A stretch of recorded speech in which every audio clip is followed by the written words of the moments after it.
राज्यातील शासकीय कंत्राटदारांना विविध शासकीय विभागांकडून तब्बल 86,662 कोटींची विविध देयकं थकीत आहेत। या थकीत बिलांच्या वसुलीसाठी आणि निश्चित वेळापत्रक जाहीर करण्याच्या मागणीसाठी राज्य कंत्राटदार फेडरेशनच्या वतीनं आझाद मैदानावर आज आंदोलन करण्यात येणार आहे। आर्थिक कोंडी झाल्यामुळे कंत्राटदारांमध्ये तीव्र असंतोष पसरला।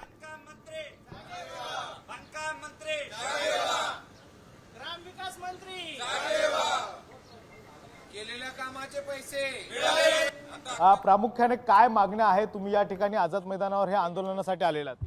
साहेब, आमची शासनाकडे गेल्या 3-5 वर्षापासून 86,000 कोटी विविध प्रकारचे हेडचे बाकी आहेत।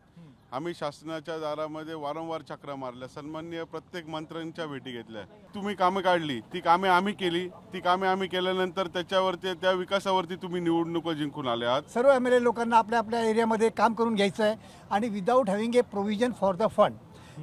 माझ्या हिशोबाने हे फारच इरिस्पॉन्सिबल बिहेवियर आहे आपल्या सर्व पॉलिटिशियन लोकांचा, की जेव्हा आपल्याकडे बजेटमध्ये प्रोव्हिजन नाही आहे, आपण का लोकांना वर्क ऑर्डर इश्यू करतात, का पहिला कामं करायला फोर्स करतात। ग्रामीणच्या आदिवासी भागामध्ये ज्या ज्या ठेकेदाराने काम केलंय, कोणी सोनं गहाण ठेवलंय, कोणी बँकेत आपले म्हणजे जे काही हे करून घर गहाण ठेवून कामं केलेली आहेत, मग अशा ठेकेदारांना पैसे दिले पाहिजेत की नाही? सुशिक्षित बेरोजगार ठेकेदार आहेत, त्यांना त्या हक्काचे पैसे हे दिलेच पाहिजे। व्हिडिओ रोहित गणेश कोडे, साम टीव्ही मराठी, मुंबई।